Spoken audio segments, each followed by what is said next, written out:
মাগরিবের টাইম হয়ে গেছে গা, মাগরিব নামাজ পড়তে আইছি মসজিদে। এটা একটা টেলিফোন টাওয়ার, এইটা মসজিদে আইছি নামাজ পড়তে। এই সুন্দর, এত সুন্দর মসজিদ। এই সাইডে পোলাপানে বাচ্চারা ফুটবল খেলে, যেগুলো ওইগুলোর ভিতরে ইয়া দিয়া দেয়, গুনা দিয়া বেড়া দিয়ে আটকায় দেয়। প্রতিটা এলাকার ভিতরে আছে, এটা মসজিদের সামনে করে দিছে, মসজিদের এরিয়ার ভিতরে। এটা নামাজের টাইম হয়ে গেছে, তো অনেক মানুষ এই জায়গায় আছে।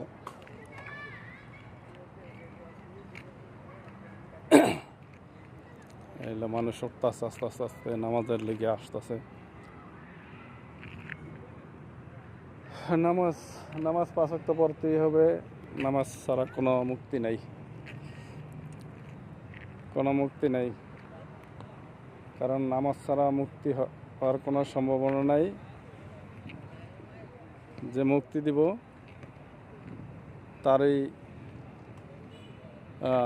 কাজ হইল নামাজ। সেই নামাজ পড়তে হবে আমাদেরকে। তো সবাই নামাজ পড়ব। নামাজ পড়ার পরে আমরা যত সমস্যা আছি, সমস্যার জন্য আল্লাহর কাছে আমরা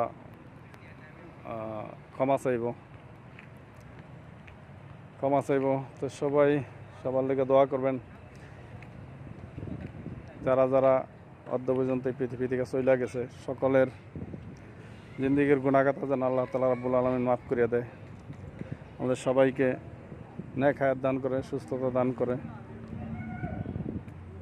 সবাই নামাজ পড়বেন। সবাই সবার সাথে আমরা চেষ্টা করব ভালো আচরণ করার।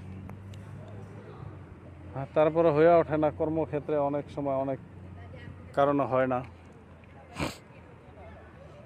চেষ্টা করবো ইনশাল্লাহ, আমরা সবাই সবার সাথে ভালো ব্যবহার করার চেষ্টা করব। কারো হক কেউ মারিয়া খাওয়ার চেষ্টা করব না, এটা থেকে বিরত আমরা সবাই থাকব। কারণ হক জিনিসটা কি, একজনের ঠকায় আরেকজন খাওয়াটা, এটা যে কত বড় পাপ, কত বড় গুনাহ, এটা অনেকেই জানে না। তো আমরা কেউরে ঠকায়া কারো ভাগে, কেউরে একজনের ঠকায় আরেকজনের ভাগে আমরা বেশি দিন, এরকম কাজ আমরা যাতে কেউ না করি। কারণ এইগুলা ফ্যামিলিগতভাবে হয়ে যায়। অনেক সময় ফ্যামিলিগতভাবে হয় যে একজনের ঠকায় আরেকজনের জিতায় দেওয়ার জন্য এগুলা করে। তো আমরা এগুলা থেকে সবাই বিরত থাকবো ইনশাল্লাহ।